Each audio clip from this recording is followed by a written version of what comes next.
My name is Daniel, but growing up, you'd think I was invisible. My parents had two sons, me and my younger brother, Aaron. Aaron looked exactly like Dad. Sharp features, tall, confident, and frighteningly smart in school. He could memorize entire books, solve equations without a calculator, and charm teachers into giving him extra credit. And then there was me. I wasn't dumb, but I didn't care about grades the way Aaron did. What I loved was building things, taking apart radios, fixing bikes, making small gadgets from scratch. I could sit for hours with wires, screws, and wood, constructing something only I could imagine. But for my parents, that wasn't enough. They only seemed to care about Aaron. Even Grandma noticed. She once shook her head at me in the kitchen and whispered, "Danny, don't let it eat you up. Some parents can't see all their children equally, but you have something they'll never understand. Hands that can create." I tried to smile, but the truth stung. "Aaron, excellent job on your test. That's my boy, just like me." Meanwhile, I'd bring them a wooden toy car I built from scraps. "That's nice, Danny, but look at Aaron's report card. Straight A's again." It was always like that. Aaron got the new sneakers. I got the hand-me-downs. Aaron got birthday parties. I got maybe next year. Once, Mom gave Aaron a laptop for topping his class, while I got socks. On Christmas mornings, Aaron's side of the tree looked like a mini shopping mall. Video games, designer clothes, gadgets. My side? Maybe one sweater, sometimes not even wrapped. On Easter, Mom and Dad would buy Aaron the biggest chocolate egg in the store, while I'd get a plain bar of cheap chocolate. Summer vacations? They'd take Aaron to science camps in the city, bragging about how he was destined for greatness, while I stayed home alone, fixing broken fans and radios from the junk pile. Even Grandma frowned once when she saw it. Shameless. Loving one child like he's gold and treating the other like dust. When Aaron won a school award, Mom baked a cake, invited the neighbors, and decorated the living room with balloons. When I built a working toy engine from scratch, Dad barely looked up from his newspaper. The truth was, Aaron could do no wrong in their eyes. And me? I was the shadow son. I loved my brother. I really did. He never mocked me or rubbed it in. But the favoritism was like a dagger twisting deeper every year. Then came the accident that changed everything. I was in the garage one afternoon, tinkering with a broken blender. I wanted to see if I could power a small motor.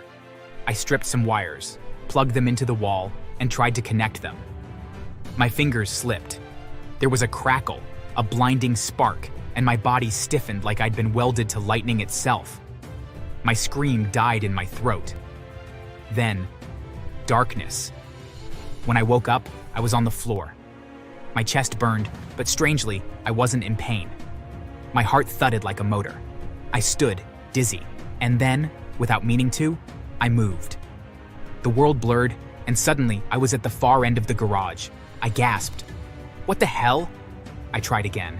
In a flash, I was across the street. My skin buzzed like electricity lived inside me, and when I accidentally dropped a screwdriver, it jabbed into my palm. Yet I felt nothing. No pain, no blood. I had powers. At first I was terrified, but then I realized this was my chance. If my parents wouldn't love me for who I was, maybe I could make them feel just a little of the hurt I'd carried for years. I didn't hate Aaron. Never him. But Mom and Dad? They were going to know what it felt like to be powerless. I started using my powers to humiliate Mom and Dad. One morning, Dad left with his briefcase, bragging about how he was going to impress the board. I waited until he was in the conference room, already revising his notes, then zipped across town faster than lightning. I snatched his documents straight off the desk, raced back home, and stuffed them under my bed. When the meeting started, he flipped open his briefcase and froze. "What? Where are my notes? I just had them here."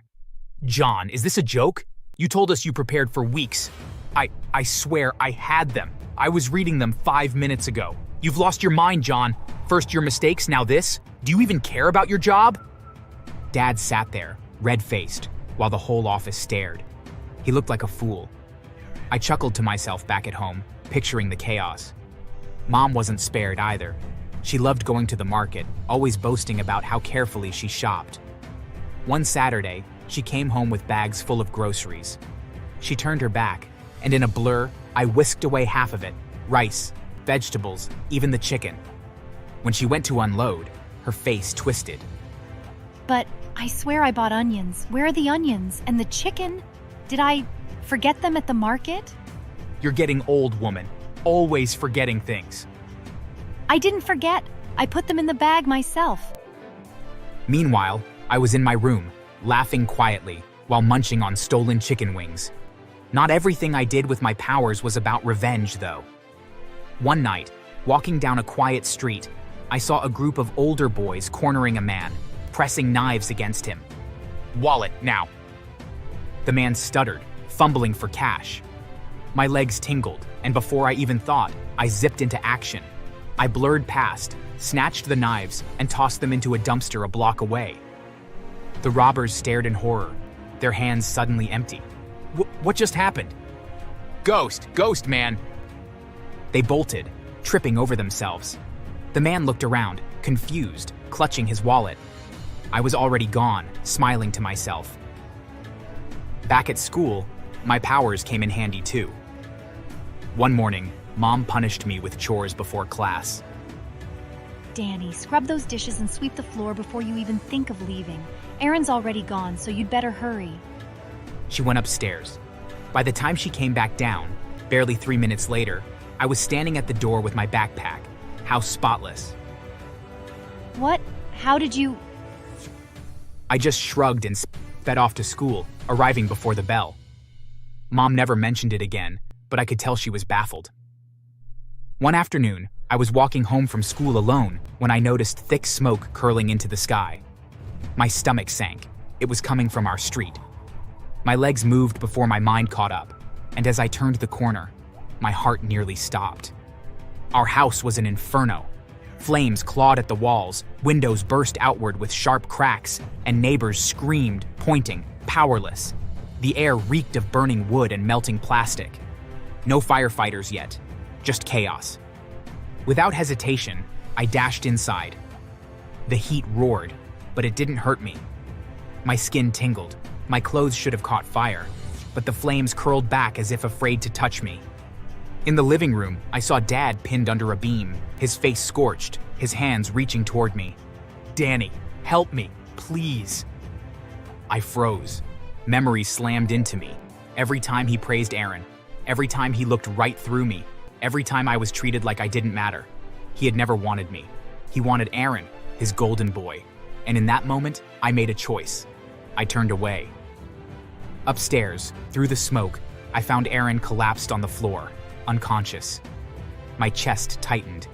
Him, I couldn't abandon. Scooping him into my arms, I sped out of the flames faster than a blink, laying him gently on the grass. His chest rose and fell faintly as he coughed and sputtered, then went still again, unconscious, but alive. By the time the firefighters arrived, the house was collapsing in on itself. They managed to drag Dad out, barely breathing, his body burned beyond recognition. Mom, she never came out. The neighborhood whispered for weeks. Dad in the hospital, his once proud face twisted beyond recognition. And then there was Dad, after the fire. Burned, scarred, a shell of the man he once was. Kids in the neighborhood mocked him openly. "Look, it's Two-Face from Batman." "Hey, monster, did you forget your mask?" Dad would limp away, shoulders hunched, while their laughter chased him down the street. For once in his life, he knew what it felt like to be on the outside. And me? I stood there, silent, almost pitying him. Almost. Aaron never knew what happened inside that fire. He thought I was just lucky to pull him out. He grew closer to me afterward, depending on me in ways he never had before. We became inseparable, brothers in truth, not just blood. And Dad? He never looked at me the same again. He is scared of me. His reign of favoritism was over, burned away with the house. Even Grandma came to live with us for a while. She looked at me one night and said softly, Danny, you've changed. There's something in your eyes now, something strong. Maybe that accident, maybe it wasn't an accident. I smiled faintly. She would never know. No one would. Because to this day, Nobody knows I have powers. Nobody knows that the fire didn't touch me, that I move like lightning, that I can't feel pain. And sometimes, late at night, I wonder, was it really the electricity that gave me these powers? Or was it something else? Something waiting for me all along? Maybe I'll never know. But one thing is certain. I don't need Mom and Dad's love anymore. I have Aaron. I have my gift. And I have the quiet satisfaction that they'll never understand. Guess I finally built something worth keeping. So yeah, that's my story. A boy nobody wanted, who became faster than the eye could see. My life may sound like a comic book, but trust me, it's real. And if you don't believe me, well, maybe I'll just run over to your place right now and prove it. Just kidding. Or am I? Anyway, don't forget to smash that like button, subscribe to the channel, and hit the bell. Otherwise, I might just zap over and steal your dinner. Everyone looked uncomfortable. Some even looked offended. But Eve wasn't relenting. Unless, of course, the thief is too scared to be searched. Paige, you should be more careful about the company you keep. I could feel my heart pounding with anger. She was making a scene, dragging my name through the mud in front of everyone, and no one could stop her. Eve, enough. This isn't the time or place. No, Dad, I'm not leaving here until I find my necklace. Eventually, when her tantrum didn't stop, everyone gave in. One by one, the guests were searched. People muttered under their breath, frustration clear on their faces. And yet, the necklace was nowhere to be found. Eve's face twisted in frustration.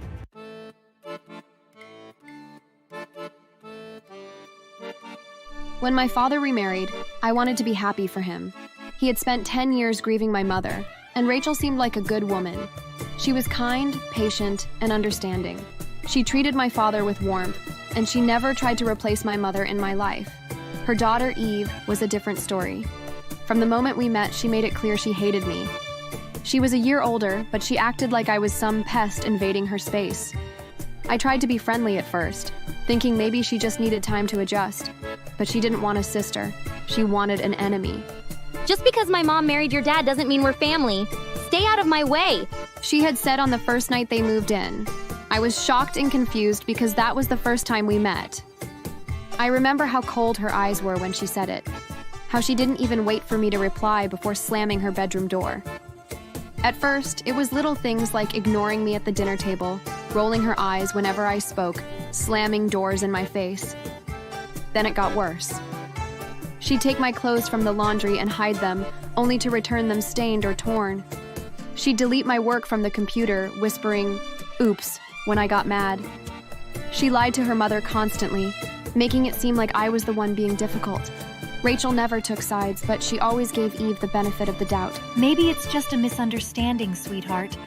You girls need to learn to get along. Even if you both aren't blood related, you're still sisters, and you should treat each other well. I don't want you both fighting. But Eve didn't want to get along. Once, she locked me out of the house on a rainy night while my dad and Rachel were out. I banged on the door for almost an hour before she finally let me in, laughing at my soaked clothes. You look like a drowned rat. I tried to tell my dad, but Eve always knew how to twist things. I thought she had her keys. How was I supposed to know she was locked out? She didn't even knock or try to call me. My father didn't want tension in the house, so he always brushed it off, saying we needed to work things out. But Eve had no interest in working anything out. She just wanted to make my life miserable. And she succeeded. The worst part was that no one ever saw it but me. To everyone else, she was Rachel's sweet, misunderstood daughter. But to me, she was a nightmare. I kept hoping she would grow out of it, that maybe one day she would just stop. But I was wrong. The little witch was just getting started. She never missed a chance to embarrass me in front of others. If I had friends over, she'd loudly bring up the most humiliating things like times I tripped in public, old crushes, anything to make me uncomfortable. As usual, if I ever stood up for myself, she played the victim. Why are you always so sensitive, Paige? I was just joking. She made sure to keep being the perfect daughter in front of Rachel and my dad. If I complained, they'd just tell me I was imagining things. She's your sister, Paige. She might tease you, but I promise she loves you. Eve didn't love me. She hated me. By the time we were adults, I learned to pick my battles. She loved getting a reaction out of me, so I stopped giving her one. I focused on my work, my friends, and my dreams. I thought if I ignored her, she'd get bored and move on, but she never did. We didn't have to live under the same roof anymore. We had separate lives. I had a great job, amazing friends, and soon a fiancé. I was happy, and that made her furious. The moment she found out I was engaged, her fake smiles returned. She pretended to be happy for me, telling our parents how wonderful it was. But when we were alone, her real face showed. You? Getting married? Huh. Poor guy must be desperate. I ignored her. She was nothing to me now. Or at least, that's what I thought. What I didn't realize was that Eve wasn't just going to sit back and let me have my happiness. She was going to destroy it. She started with a few passive-aggressive comments at family dinners. Oh dear. Are you sure you're ready for marriage, Paige? You've always been so emotional. Little digs, just enough to plant doubt in everyone's minds. My dad and Rachel would chuckle awkwardly, not knowing whether to correct her or ignore it. She got bolder. If she caught me alone at events, she'd lower her voice, making sure only I could hear her words. You know that man is only marrying you for convenience, right? You're just his safe option. I refused to let her get to me. I knew exactly what she was doing. She was trying to plant doubt, to make me question everything, but I wasn't going to let her ruin this for me. Then she met Nathan for the first time. We were at a family gathering, and I had been dreading the moment Eve would finally cross paths with him. I had seen how she treated the guys I dated in the past. This time was no different. She smiled brightly when I introduced them, acting so friendly you'd think she was my biggest supporter.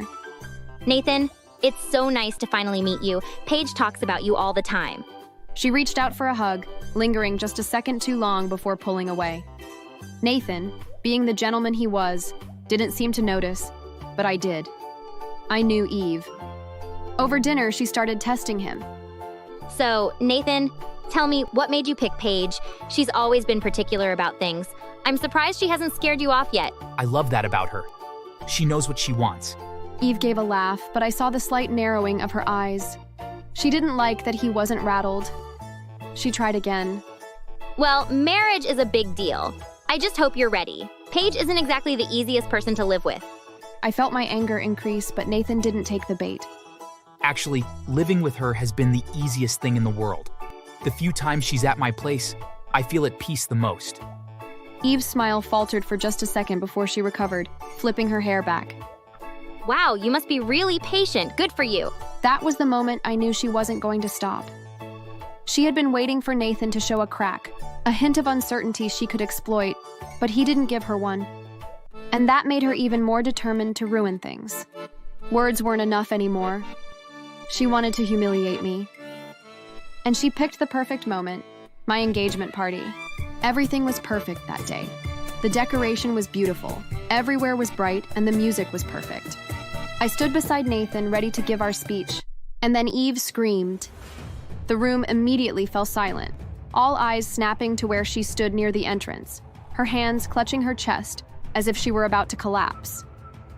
Her face twisted in horror, and then, to my complete shock, she burst into tears. Oh my God, my necklace, my expensive necklace, it's gone! Rachel and my father rushed to her side, both of them looking so concerned. Eve, sweetheart, calm down. What happened? Are you sure you didn't misplace it? Misplace it? Are you kidding me? Someone stole it. I had it in my wallet and now it's gone. The guests gasped, looking so confused and nervous. I wasn't at ease either. I just can't believe this. At Paige's engagement party of all places. I guess this is what happens when you associate with shameless thieves. My stomach dropped. I clenched my fists, heat rushing to my face. She was doing this on purpose, trying to embarrass me in front of everyone. Eve, let's not jump to conclusions. Maybe someone saw something. Oh, I don't need to jump to conclusions. We need to search everyone, right now. Everyone looked uncomfortable. Some even looked offended. But Eve wasn't relenting. Unless, of course, the thief is too scared to be searched. Paige, you should be more careful about the company you keep. I could feel my heart pounding with anger. She was making a scene, dragging my name through the mud in front of everyone, and no one could stop her. Eve, enough. This isn't the time or place. No, Dad, I'm not leaving here until I find my necklace. Eventually, when her tantrum didn't stop, everyone gave in. One by one, the guests were searched. People muttered under their breath, frustration clear on their faces. And yet, the necklace was nowhere to be found. Eve's face twisted in frustration. Fine, then I'm leaving. I refuse to stay at an event where I'm disrespected like this. She turned to storm off, but I wasn't about to let her get away with this. Not this time. Wait right there. Eve froze, her shoulders stiffening. I walked up to her, keeping my expression calm even though my blood was boiling. Then, in one swift motion, I reached for her purse. Eve's eyes widened. Paige, what are you doing? Ignoring her, I unzipped the purse and turned it upside down. And there, in front of everyone, out fell her precious necklace. The room went dead silent. Eve's face was drained of color. Eve? What is the meaning of this?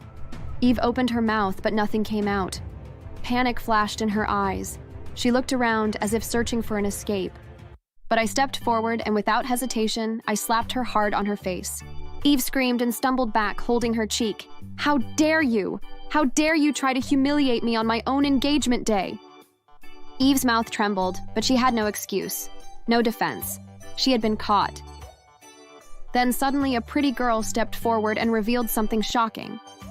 Apparently Eve had hired her to sabotage the engagement by pretending to be Nathan's ex. She even had photoshopped pictures of herself with Nathan. I was stunned.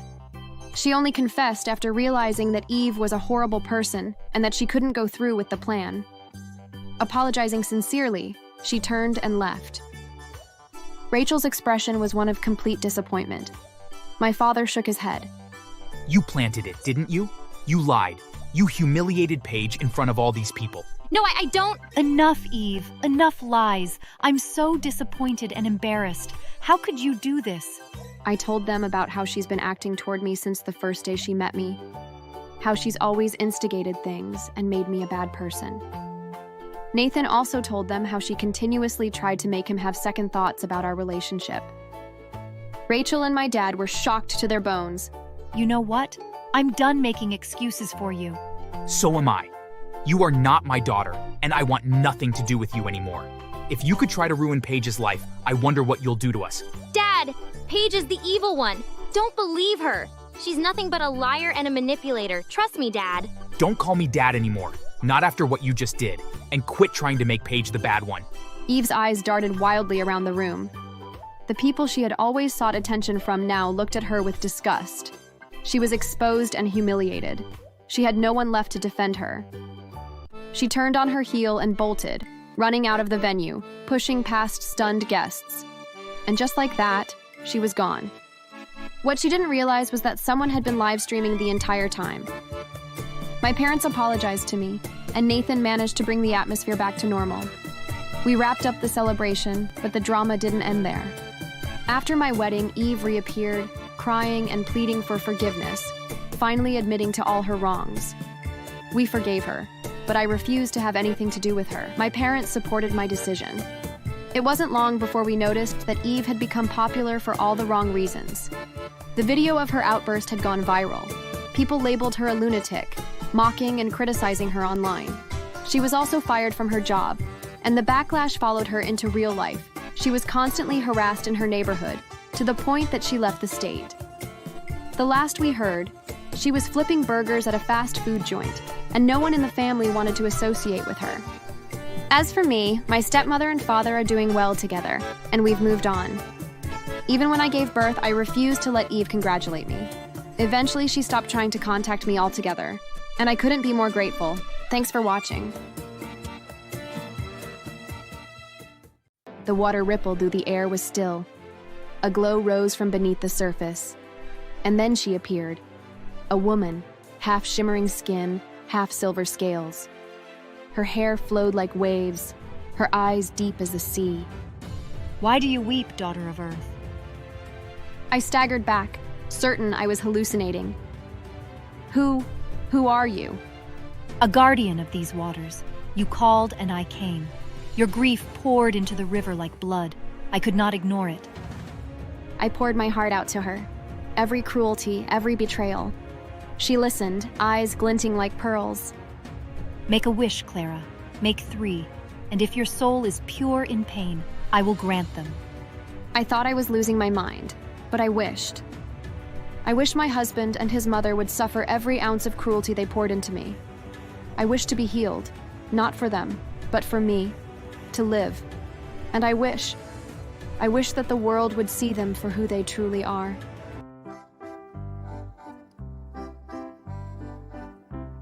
My name is Clara Johnson, and I work as a pediatric nurse.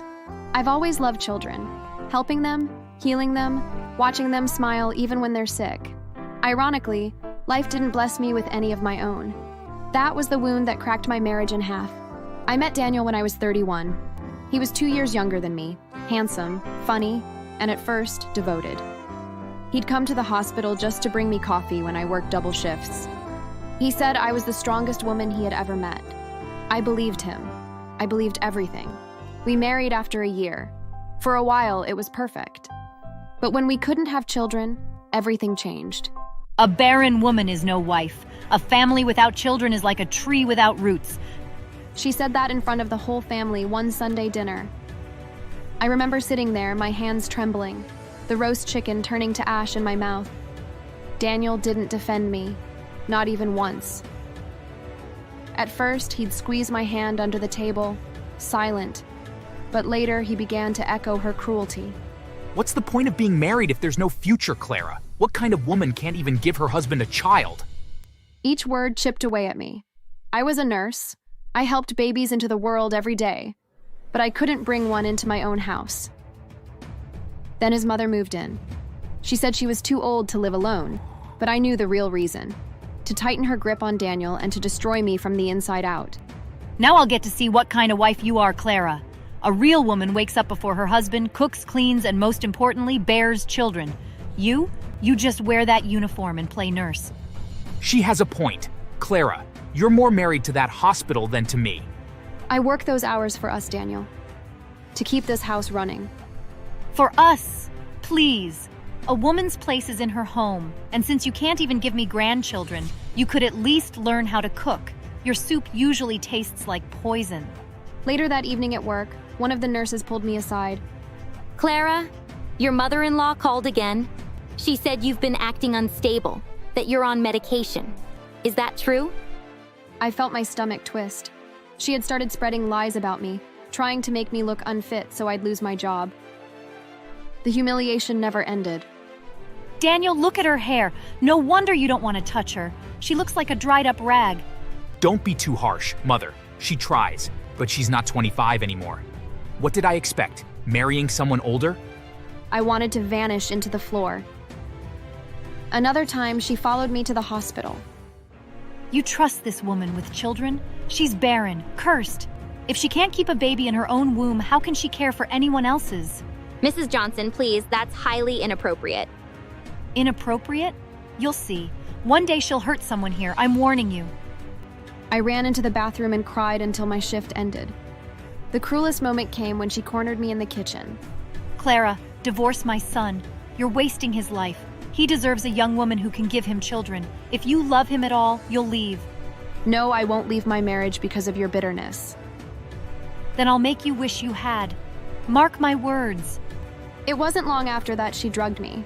She handed me tea, and soon after, my vision blurred, my hands shook uncontrollably. At the hospital, tests showed drugs in my system. I swore I hadn't taken anything, but whispers spread. Nurse Clara on drugs. I could see the suspicion in my colleagues' eyes. Daniel used it against me. Maybe rehab will fix you, and if not, at least I'll be free. I wanted to die. Then came the cancer diagnosis. Stage 2. The doctor spoke gently, but when the words hit Daniel's ears, his face lit up. Not with grief, but with something vile, something close to relief. This is it. God has answered us. She'll be gone soon. I'll remarry. You'll have your grandkids. My knees buckled. My husband, the man I loved, was happy that I might die. I left the hospital that night, walked to the river near our town, and sobbed until my throat burned.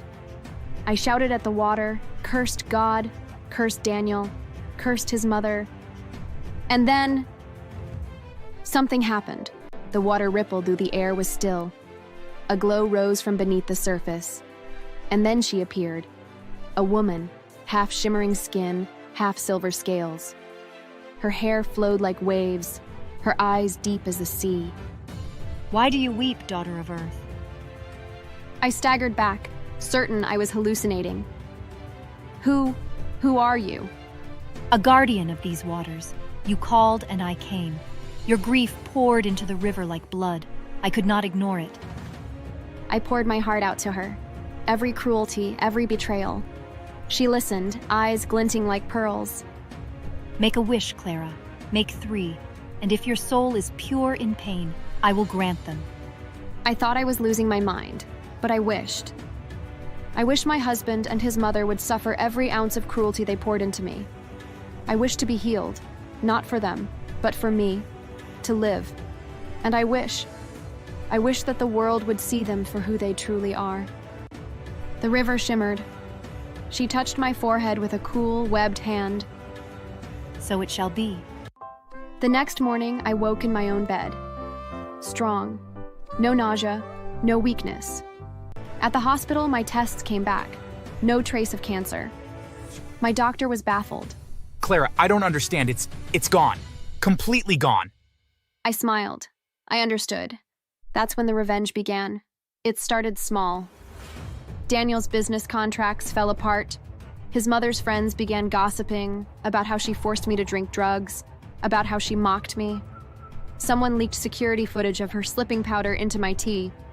Look, that old witch poisoned her own daughter-in-law, and they called her Baron? Monsters. The internet exploded. Strangers flooded their social media with curses. Then Daniel developed a rash. A burning, spreading rash that no doctor could cure. He scratched until his skin bled. It itches. It never stops. What's happening to me, Clara? Maybe it's just in your blood. Rotten things fester, don't they? His mother lost her memory. She wandered into town barefoot, shouting at people who didn't exist. Where are my grandchildren? Where's Daniel's new wife? She promised me children. People laughed. Others pitied her. But the dignity she once lorded over me was gone. Meanwhile, I thrived.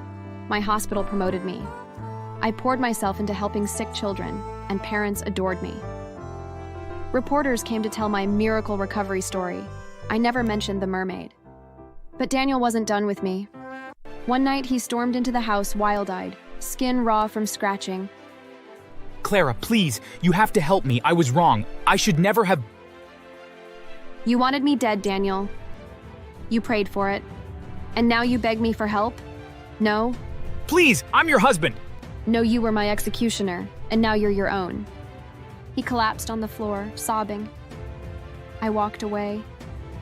Weeks later, he was arrested for fraud. Investigations revealed he had stolen funds from his company to cover gambling debts.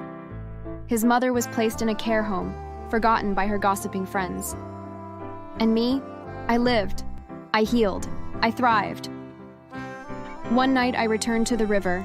The water glowed faintly. Are you satisfied, daughter of Earth? Yes. But I've learned something. Revenge doesn't heal you. It just balances the scales. Healing comes from choosing yourself. She nodded and sank back beneath the water. Years passed. I never remarried. Instead, I adopted a little girl, Sophie. She filled my house with laughter. My patients adored her when she visited the hospital. My life became whole, not through Daniel, not through children of my own blood, but through love freely given.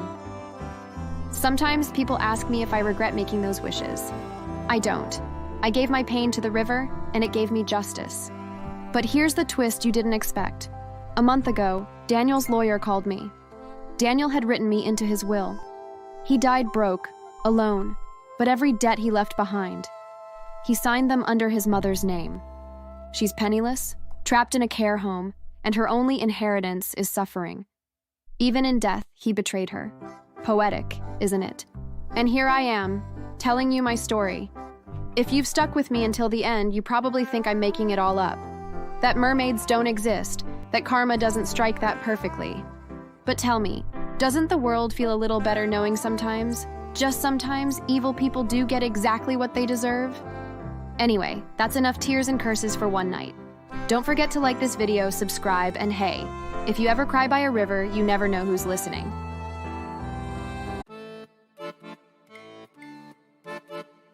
My name is Nancy. I'm a well-respected police officer in my town. I wasn't always well-respected, though.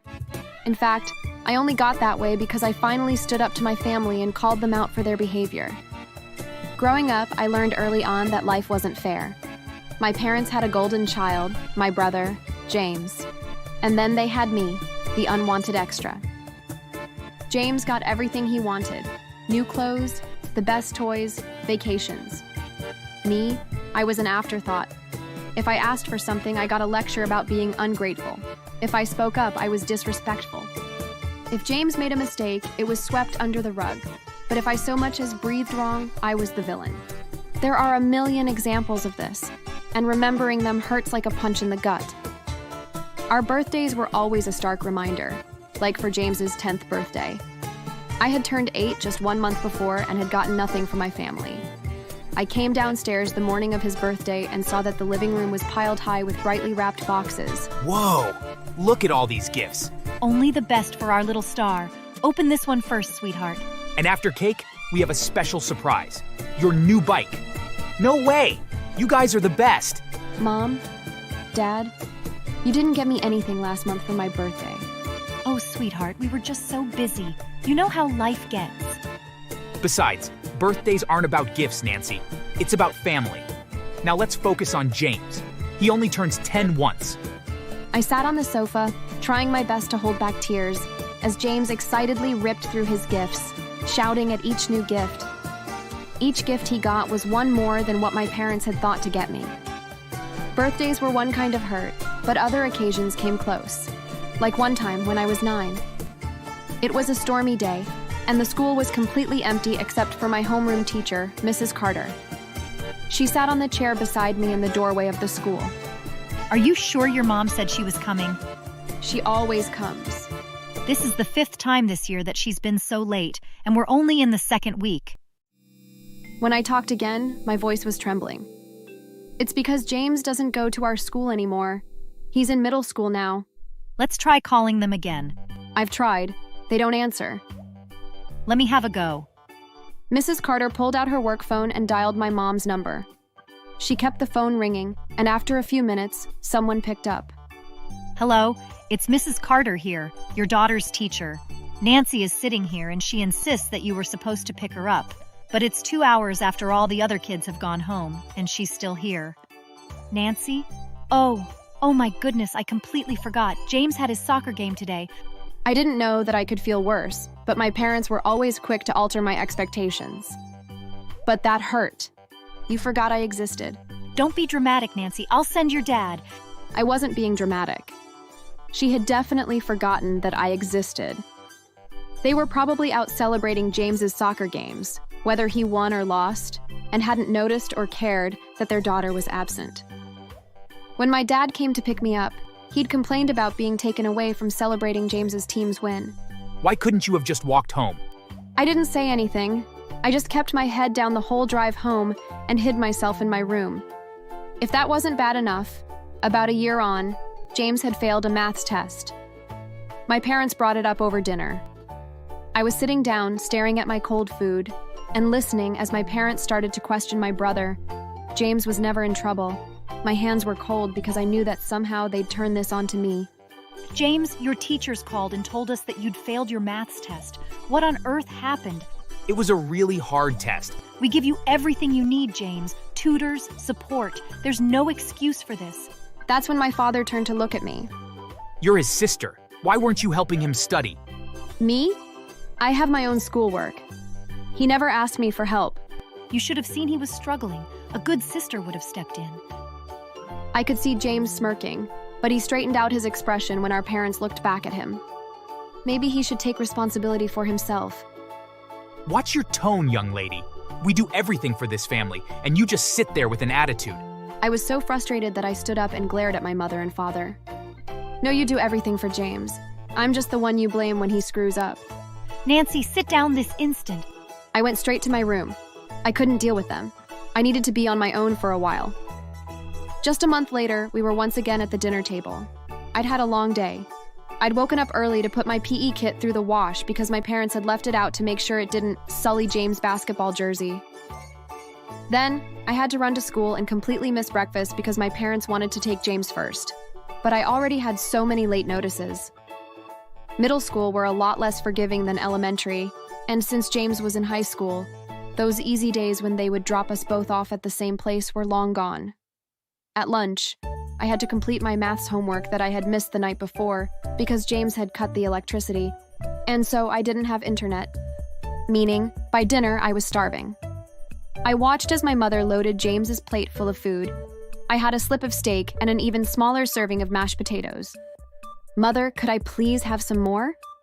There's not enough to go around. James needs his strength. You could probably do with losing some weight anyway. I could feel that I was getting to the edge. I was losing all patience with my family. I think the final blow came when James graduated high school. That night, after a dinner they'd forgotten to invite me to, Mother, Father, and James were sitting in the living room.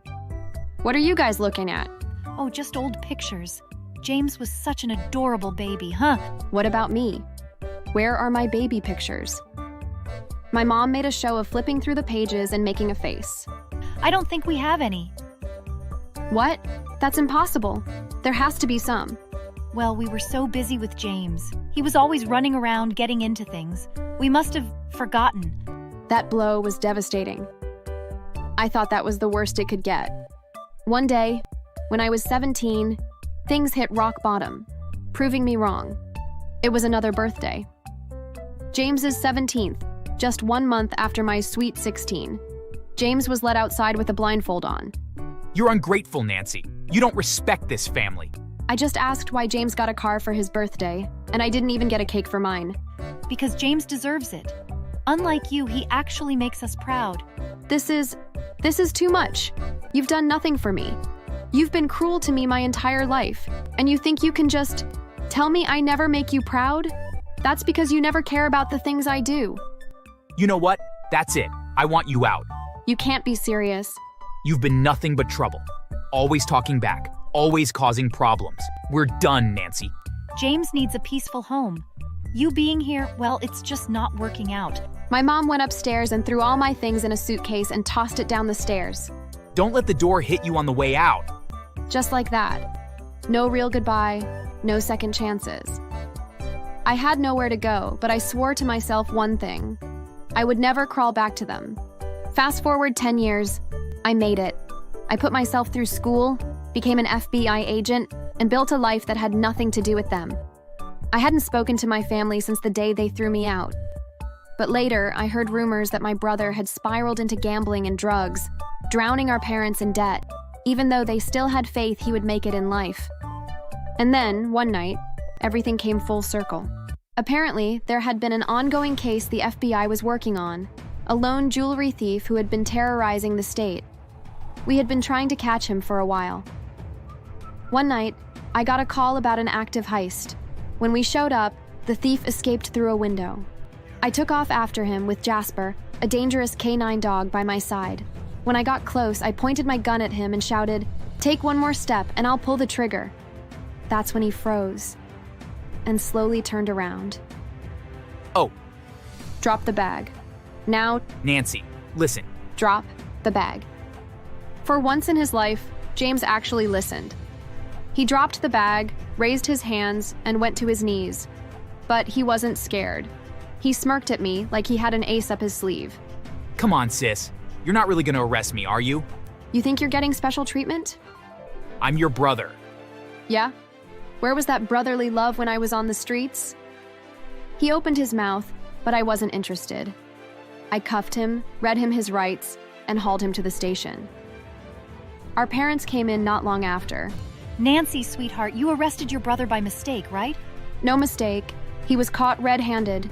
You don't understand. This could ruin his life. He ruined his own life. He's a criminal. Oh, stop being dramatic. Just don't testify. Say the evidence was wrong, Nancy. You're out of your minds. Nancy, after everything we did for you, you owe us. That was it. That was the moment the last thread holding me to them snapped. Owe you? You mean when you kicked me out? When you made it clear James was the only child that mattered? No, I don't owe you anything, and I'm going to make sure James gets exactly what he deserves. And I did. I testified and watched as the jury found him guilty and saw the look of horror on my parents' faces as the judge handed down the sentence, 15 years. After the verdict, my parents tried one last time. Please, he's family. So was I. Didn't seem to matter back then. You've changed. You're cruel. No, I just stopped letting you control me. James went to prison. My parents lost their influence when people found out they tried to pressure a federal agent to commit perjury. They were blacklisted from their social circles, their business partners dropped them, and their perfect little world crumbled. Meanwhile, I was celebrated. My department praised me for my integrity. The media ate up the story of the agent who took down her own brother. James was sent to prison, and that favoritism he'd enjoyed his whole life was turned back on him. He went in expecting to be treated like a king, but was instead sentenced to a life as a servant.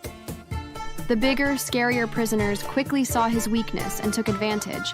So before long, James was serving them their food, making their beds, washing their clothes, all while the other prisoners laughed at him for thinking he was going to be a king inside the prison. As for my parents, they started threatening me, hurling insults about how I had betrayed the family and even tried turning other relatives against me. But instead, I recorded their calls and used them as evidence, leading to their swift arrest and a 1-year prison sentence for threatening the life of an FBI agent. Subscribe, or I'll arrest you like I did James. Thankfully, the baby was okay. Hope is a fighter, like her mom. Later, when Emily fell asleep, I gently woke her. "Where is he, Em?" She hesitated. Probably that bar on Jefferson. He always goes there when he wants to cool off. I kissed her forehead and left. I walked into the bar and saw him immediately. Todd was drinking whiskey with 2 of his idiot friends, laughing like nothing happened, like he hadn't just nearly killed a woman and his unborn child. "Look who it is, the Kung Fu Panda. What's the matter? Did Em call her bodyguard? You sure you're even her brother, man? You're like 2 shades past Thanksgiving." They all laughed. "You got that thug life scowl, Marcus. Bet you scare the kids at your dojo. You put your hands on my sister." To be fair, she asked for it, getting all emotional and hormonal. I stood still. Let him come at me. He shoved me, swung. I dodged. His fist flew past me, and that was all I needed. I struck him hard, right in the jaw. His friend lunged. I swept his legs. Another grabbed a beer bottle, missed, and I broke his nose with my elbow. They were drunk and slow. I wasn't. One tried to charge me from behind. I flipped him onto the table. Todd got back up, clutching his wrist. I kicked his knee out and pinned him to the floor. "You ever touch her again? I swear, no one's going to stop me next time." The bartender called the cops.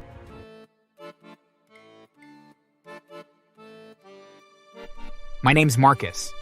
I'm a black man, adopted into a white family when I was just 3 years old. My parents, Paul and Susan Keller, adopted me after 5 painful years of trying to conceive. They'd been through 3 failed IVF attempts and a miscarriage. When they adopted me, they poured every ounce of love and hope into me. I never once felt like I was second best. I was their son, fully, completely, and unapologetically. Then 2 years later, a miracle happened. My mom got pregnant. That's how Emily came into the world. But even with their biological child now in their arms, nothing changed. They loved us both the same. And from the moment Emily could walk, I became her protector. When she was 8, a girl named Lisa tried to bully her on the school bus, called her names, mocked her freckles. I walked right up to Lisa during recess and said, "You mess with my sister again, you'll regret it. You hear me?" She never did it again. Emily looked up to me from that day forward like I was her hero, and maybe I was. I remember when we were in 5th and 3rd grade. Emily had just gotten braces and was shy about them. One afternoon, I heard her crying behind the jungle gym. "Em, you okay?" Lisa said I looked like a metal mouth rat. I saw the girl walking nearby with her group of friends, laughing. Something in me burned. I walked straight up to Lisa. "Say something like that to my sister again. I'll make sure everyone knows you wet the bed on the field trip. She blinked. You can't talk to me like that! Want to bet? Touch her again. Try me. She didn't speak to Emily again for the rest of the year. After that, every time someone teased her, she'd glance at me. I'd give them a look, and that was that. We grew up like twins, always together. Through scraped knees, teenage drama, and college choices, we were solid. Even now, in our late 20s, we lived 10 minutes apart. I ran a successful martial arts dojo. She was studying interior design and working part-time at a vintage shop. We'd have Sunday brunch with our parents. But things changed the year Emily met him. His name was Todd, a tall, blue-eyed pretty boy who worked in commercial real estate. I was polite when we first met, but something about him rubbed me the wrong way. It was a Sunday evening. Emily was bringing her new boyfriend over for dinner at our parents' house. Mom was cooking, Dad had set out the wine, and I was helping with the plates. The front door opened. I turned to see Emily walk in, her arm linked with a tall, square-jawed man in a tailored jacket. Everyone, this is Todd. He scanned the room. His eyes landed on me and stayed there. He stopped mid-step.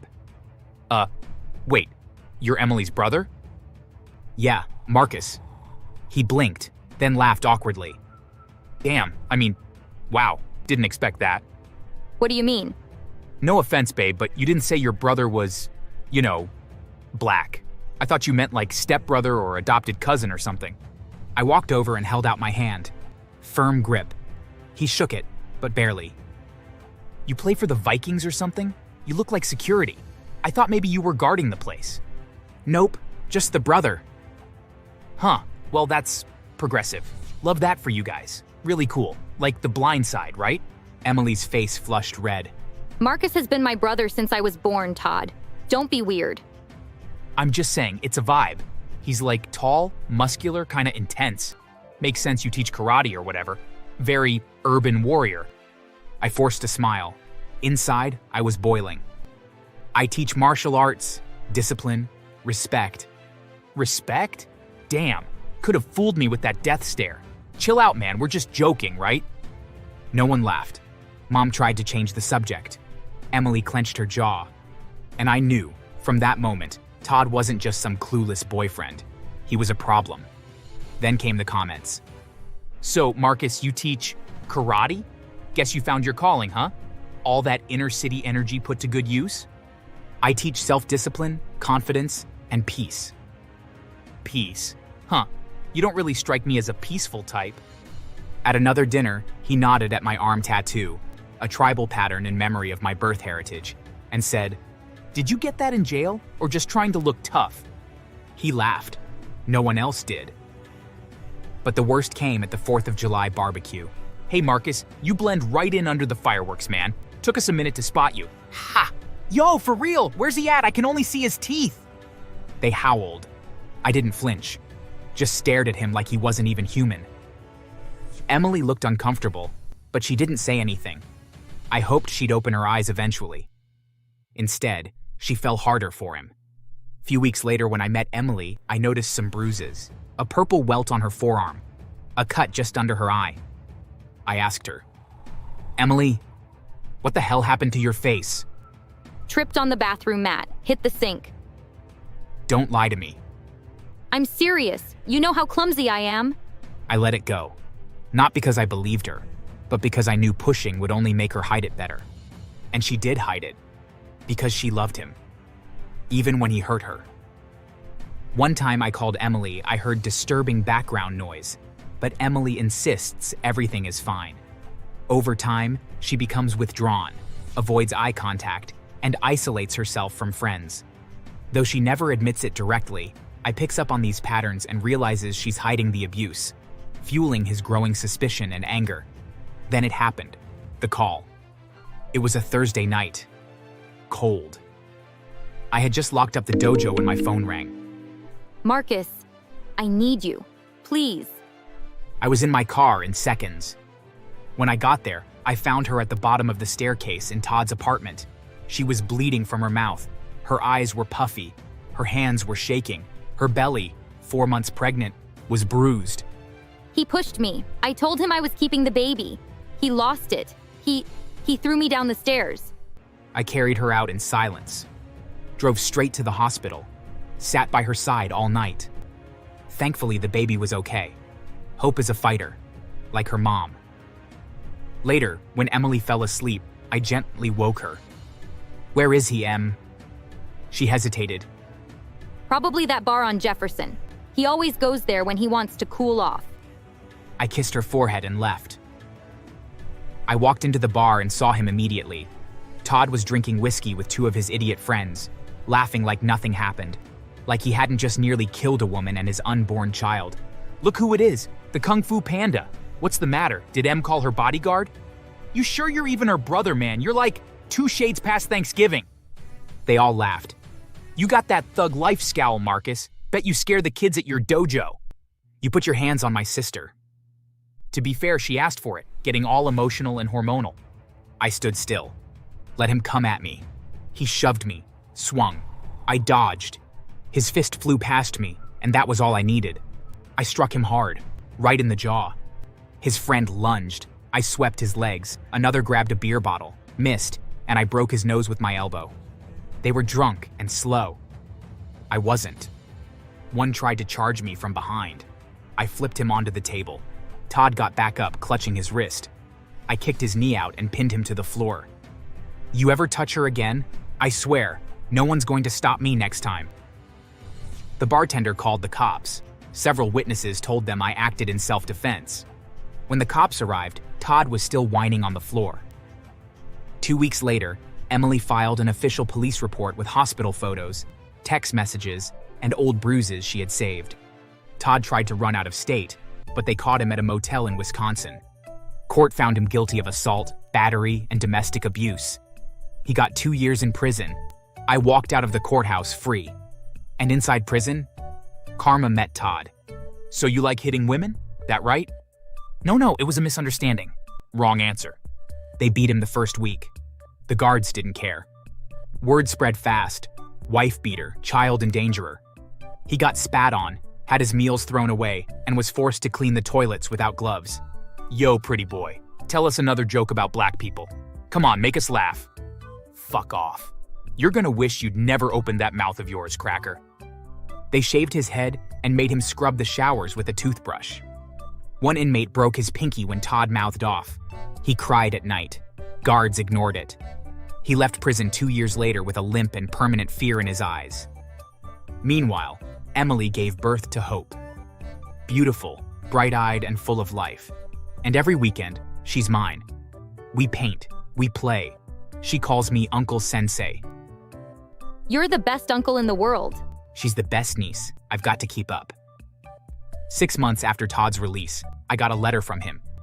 "You ruined my life. I lost my job, my friends. I got beat up every week. Hope you're proud of yourself." I threw it in the trash. Because I am proud. I protected my sister. Just like I always promised I would. Some people think martial arts is about violence, but it's not.